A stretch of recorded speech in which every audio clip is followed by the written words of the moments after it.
Halo semua, kembali di channelnya CPMBet. Di video kali ini teman-teman yang akan saya bahas adalah resiko telat bayar lebih dari 1 tahun di aplikasi pinjaman online Uangmi. Ayo, siapa di antara teman-teman yang pernah pinjol di Uangmi, yang masih malu-malu mengakui dan tidak mau jujur pada diri sendiri, tidak mau jujur pada keluarga, tidak mau jujur pada pasangan Anda, sehingga Anda terus-terusan berusaha membayar utang di Uangmi sampai gali lubang tutup lubang. Nah, sebelum Anda menyesal, segera hentikan semua itu dan segera gagal bayarkan jika memang Anda sudah tidak mampu bayar. Jangan memaksakan bayar utang di Uangmi dengan cara berutang kembali, baik itu berutang di pinjaman online yang lain, berutang di teman, di saudara, di leasing, di bank konvensional, apapun berutang di tempat lain. Yang terpenting, ketika kalian sudah tidak mampu bayar utang di Uangmi, lebih baik stop pembayaran dan gagal bayarkan. Itu adalah salah satu cara agar Anda tidak semakin terjerat dalam lingkaran hutang yang semakin besar. Oke, kita bahas kali ini tentang resiko-resiko apa saja ketika kalian telat bayar lebih dari 1 tahun di aplikasi pinjaman online Uangmi. Dan buat teman-teman yang mempunyai pengalaman yang mungkin sama ataupun berbeda dengan yang akan saya bahas kali ini, silahkan kalian bisa tuliskan pengalaman kalian di kolom komentar agar bisa menjadi gambaran buat teman-teman yang lain yang mungkin saat ini sedang kesulitan karena telat bayar di aplikasi pinjaman online Uangmi.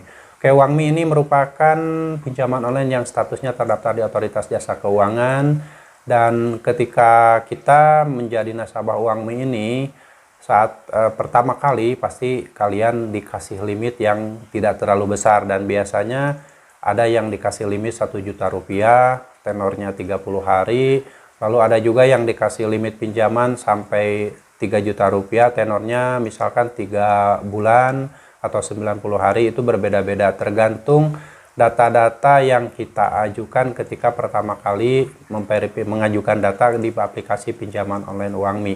Setiap nasabah atau setiap orang yang mengajukan pinjaman di pinjol Uangmi ini pertama kali dikasih limitnya berbeda-beda.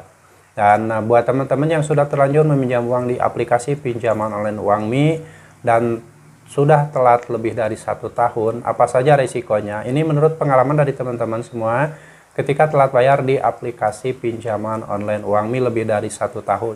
Jadi dari pertama kali telat bayar 1 hari itu sudah sering sekali ditelepon dengan chat WA, dengan penelponan, dengan kata-kata yang biasa-biasa saja. Ada juga yang kata-katanya tidak menyebutkan nama aplikasi sehingga itu cenderung lebih kasar dan ada penekanan.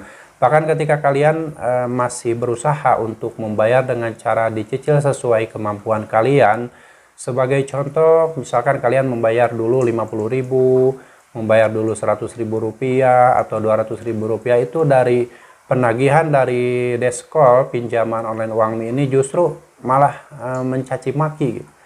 Kenapa mencaci maki? Jadi ketika kalian coba bayar 50.000, terus misalkan besoknya ada uang lagi 50.000. Nah, nanti ada DC pinjol dari Uangmi ini bilang katanya bayar utang itu kayak bayar cicilan panci, bahkan cicilan panci itu katanya lebih besar, lebih masuk akal. Ini hanya 50.000, 100.000, bayar apa ini apanya?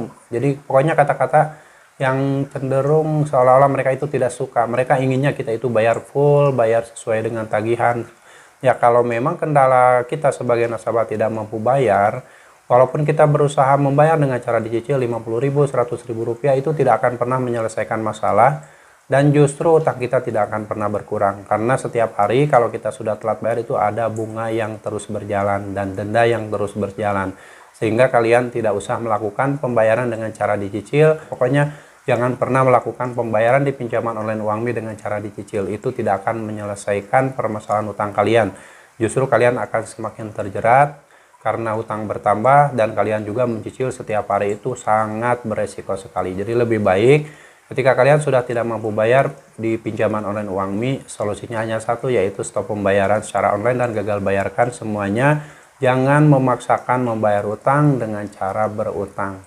Nah, sampai saat ini setelah teman-teman saya ada yang telat bayar lebih dari 1 tahun di pinjol Uangmi ini belum didatangi DC lapangan. Walaupun mungkin ada isu-isu yang menyatakan bahwa Uangmi ini ada DC lapangan, itu gak usah dipikirin, bodo amat mau dia ada DC lapangan atau tidak.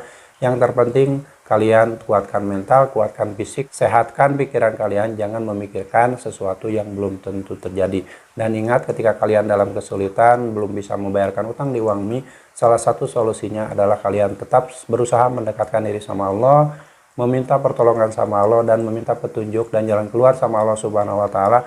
Insya Allah, jika kalian selalu mendekatkan diri pada Allah, selalu meminta bantuan sama Allah, beribadah yang betul-betul sungguh-sungguh sama Allah, insya Allah suatu saat nanti kalian akan mendapatkan solusi atas segala permasalahan kalian, termasuk permasalahan dengan pinjaman online Uangmi. Semoga sharing ini bermanfaat dan kalian tetap semangat.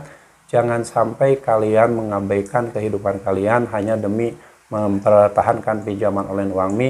Lebih baik dari sekarang stop pembayaran uang di Uangmi jika sudah tidak mampu bayar, dan selamatkan diri kalian, selamatkan masa depan kalian, dan jangan terus-terusan menyelamatkan masa depan pinjaman online. Sampai jumpa lagi di video saya selanjutnya. Wassalamualaikum warahmatullahi wabarakatuh.